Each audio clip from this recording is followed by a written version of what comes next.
Hello everyone, welcome back to the channel, and on today's episode, does your bike have the droop? Or more precisely, does your bike indicators have the droop like these ones do? That one's not quite so bad, and that one definitely needs sorting out. That's not doing my OCD any good whatsoever, and one of the front ones is just as bad. So if you want to know how to fix this problem, stay tuned and we'll sort it out. So back in the 70s, Honda used to fit motorcycles with, let's wait for the bike to go by.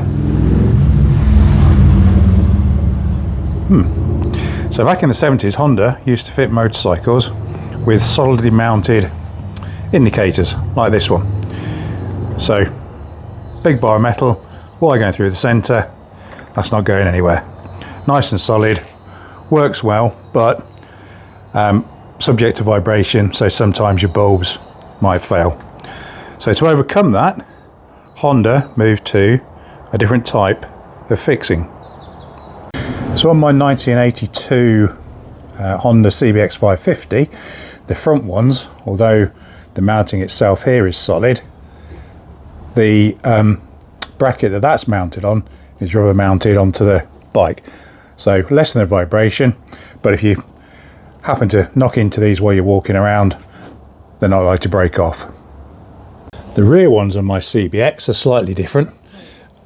This is a solid plastic mount, but then this part here is all rubber. So again, a nice little short piece of rubber means flexibility. You can move it around, it's not going to get broken. Vibration resistance, so the bulb lasts longer. Everyone's happy. Yamaha had a similar system. Nice long rubber piece here, solid piece of plastic here, nice and rubber mounted, bulbs didn't blow. If you banged into it, it didn't break it off. And to Yamaha's credit, these are original. They've never caused a problem. I've never seen a Yamaha with drooping indicators. At some point in the 1980s, this is an 85 bike, Honda decided to redesign this piece of rubber, and they put on these ribs for whatever reason, and again the whole thing's rubber mounted for the same reasons as before, but for whatever reason these particular mountings do that. So that's where it should be, that's where it is. They really are quite soft, these, and over the years they literally just droop, and there's nothing you can do that I've ever tried to get those back. You can bend them beyond where they're supposed to be and hope they'll resettle, but ultimately they just droop. So how do we fix that issue? Well, you can't, actually I think you might be able to buy these original still, but there is a pattern part for these, indistinguishable from the original. So that's what we're going to do today. We are going to change these out for some new ones and improve the look of this bike from the back by 100% in my opinion.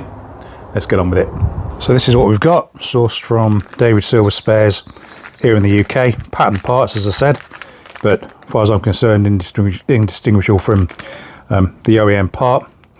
So let's get the spanners out and see if we can get these sorted. Job number one, let's get the seat off.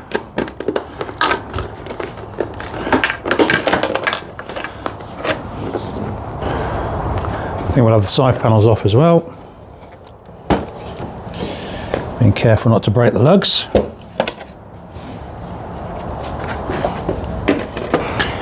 All of the cables for the indicators are all tucked away in this tailpiece. So I think the best thing we can do is probably take this tailpiece off, just to give us easier access to the cables and the wires. Holding the tailpiece on, looks like we've got two Allen bolts here, one each side, and then the grab rails are held on by one bolt there and one bolt the other side. So let's get those off.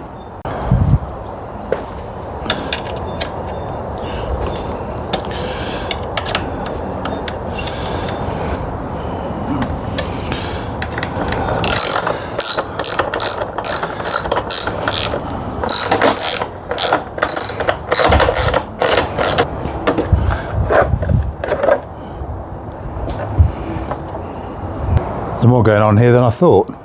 There's also what appears to be an ignition module, and I think possibly a CDI module over here. So it's all packed into this this little rear area here, including our indicator wires, which come up through here, and the same on that side round there.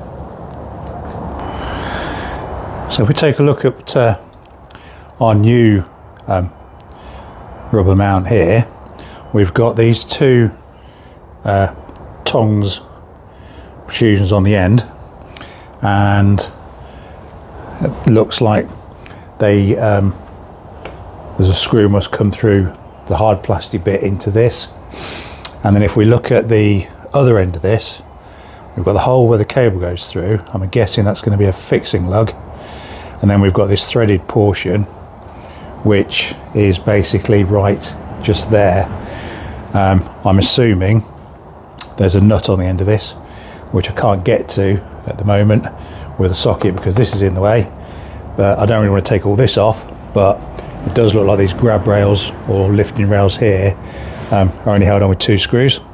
So next job is to get that off and then see what we've got when we get around the back of this.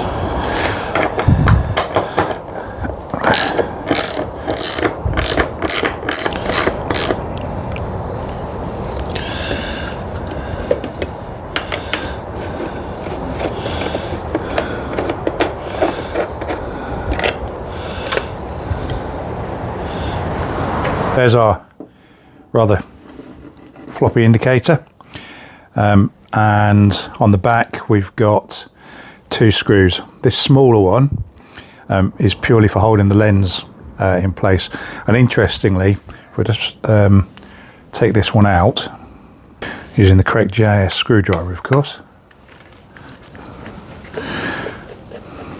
what I thought was going to happen is that just the lens would come off, but actually the whole assembly comes out, and although you can change the bulb, this appears to be a completely sealed unit, which I wasn't expecting. So yeah, that's a bit different. So basically there's one clip here that sits into a recess inside there, and then that whole assembly is held together with that one screw. So that's the only thing you need to disturb if you've got a bulb gone and you want to change the bulb.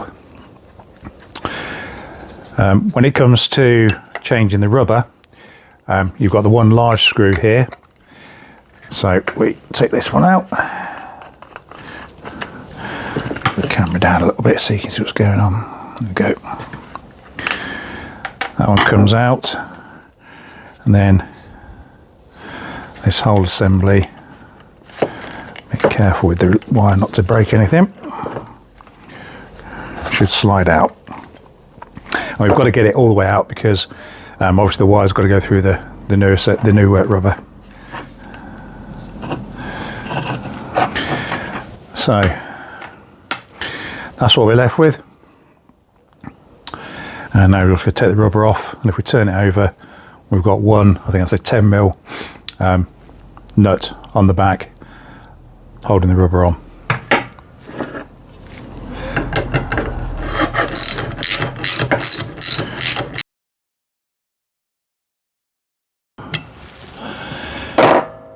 Is that coming off, or is it just turning?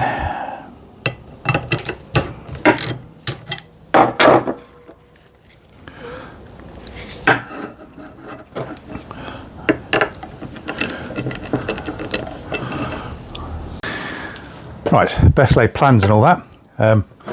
Turns out that when I'm trying to undo this, all that's happening is the nut is spinning on the shaft.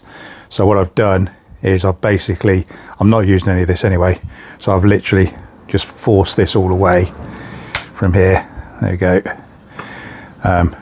And this must be moulded around this, and that pin, I'm guessing, is just turning as I do this.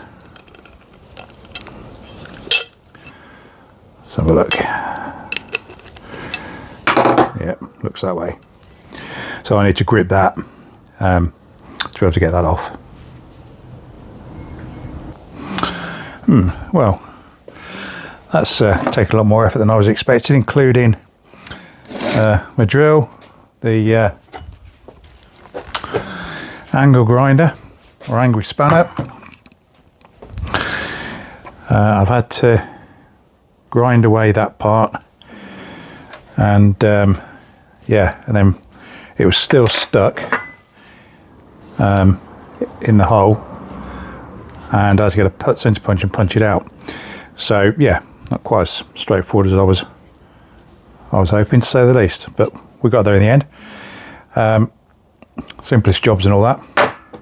This is the nut that came off the end of the indicator. Looks like the right sort of nut that would be used, but it doesn't fit on there. It looks like it should, but then it goes down a couple of threads, and if I do that anymore I'm going to ruin the thread on the new one. So I found an old nut. It hasn't got the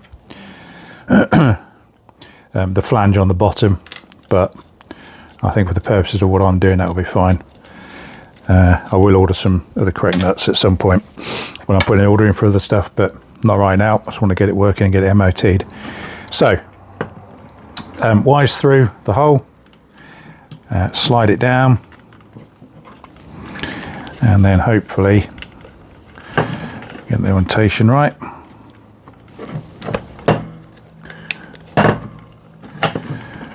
That will drop in there like so. That's a nice snug fit, which is nice. And there you can see the screw hole in there. That's where our sort of large flathead screw goes in. That's that in. Looks a bit straighter.